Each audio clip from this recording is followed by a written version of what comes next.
మా ఇంటి దగ్గరలో ఉన్న చింత చెట్టుకి బోల్డెన్ని చింతకాయలు కాసినాయి. కొండ ముచ్చులు వచ్చి తినేగా మిగిలిన కాయలు ఈ తాత దులుపుతున్నాడు. పైనుంచి కాయలు రాలుతుంటే ఇలా తిరుగుతూ ఆడుకోవడం భలే సరదాగా ఉంది. ఈ చింతకాయలు కొయ్యాలంటే మామిడికాయలు కోసినట్టు ఒక్కొక్క కాయ కోస్తే అవ్వదు కాబట్టి ఇలా కోతి దులిపినట్టు దులపడమే. ఈ తాత ఒక పక్క కొమ్మ దులిపి మరో పక్క కొమ్మ దులపడానికి వెళ్తూ వెళ్తూ మధ్యలో రెస్ట్ తీసుకుంటున్నాడు. కింద ఈ చిట్టిగాడి చింతకాయల వాసన చూస్తున్నాడు కానీ తినడం లేదు. రోడ్డు మీద చింతకాయలని రాలి ఎలా కనిపిస్తున్నాయో చూడండి. ఇవన్నీ ఒక బకెట్లు వెత్తేసి ఆ తర్వాత ఇంకో సంచిలో పోస్తాం.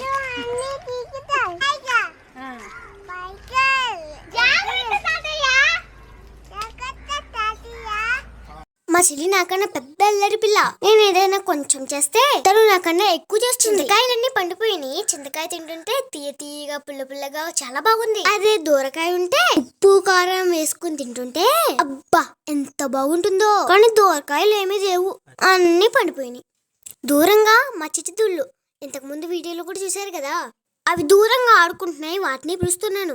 పైనుంచి మా తాత చింతకాయల వర్షం కురిపిస్తున్నాడు. అవి వచ్చి కొన్ని తల మీద పడుతుంటే దెబ్బ అయితే తగలట్లేదు కానీ అది కూడా ఒక ఆటలాగా బాగుంది. మా డాడీ మా అత్తయ్య వాళ్ళ చిన్నప్పుడు స్కూల్ కి వెళ్లే రోజుల్లో ఈ చింత చెట్టు కింద చింతకాయలు ఏరుకొని వెళ్ళేవారంట. అప్పట్లో చింతకాయలు, రేగ్గాయలు, ఈతకాయలు స్కూల్ బ్రేక్ టైంలో ఇయే వాళ్ళ స్నాక్స్ అంట. మా పెద్ద చిట్టిగాడు చింతకాయలు తినమంటే బుసలు కొడుతున్నాడు.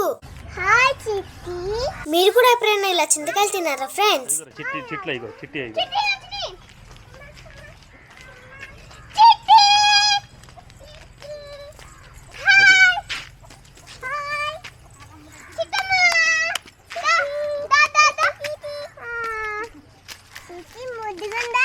అవును, వీటిని అక్కడ నుంచి పిలుస్తుంటే అక్కడెక్కడ దూరంగా ఆడుకుంటున్నాయి. ఇప్పటికొచ్చినాయి మా దగ్గరికి వచ్చినాయి కానీ మా దగ్గర ఆడుకోకుండా వాళ్ళమ్మ దగ్గర పాలు తాగుతాయంట. ఇవి పాలు తాగడానికి ఒక టైం అంటూ ఏం లేదనుకుంటా, ఎప్పుడు పడితే అప్పుడు తాగుతున్నాయి. చిట్టి గురించి చెప్తున్నానని వాళ్ళమ్మ నన్ను పొడిచేస్తుంది ఫ్రెండ్స్. ఇవి చింతకాయలు తినవు, తింటాయో లేవో అని మేమే చింతకాయలు తెచ్చి బలవంతంగా పెడుతున్నాం.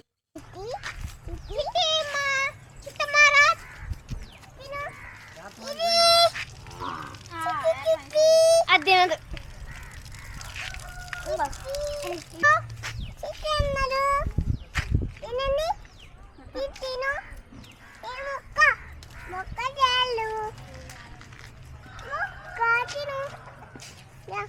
ఇంక మాకు దగ్గరలో ఉన్న పొలాలు, అందమైన ప్రదేశాలు అన్నీ చూపిస్తాను.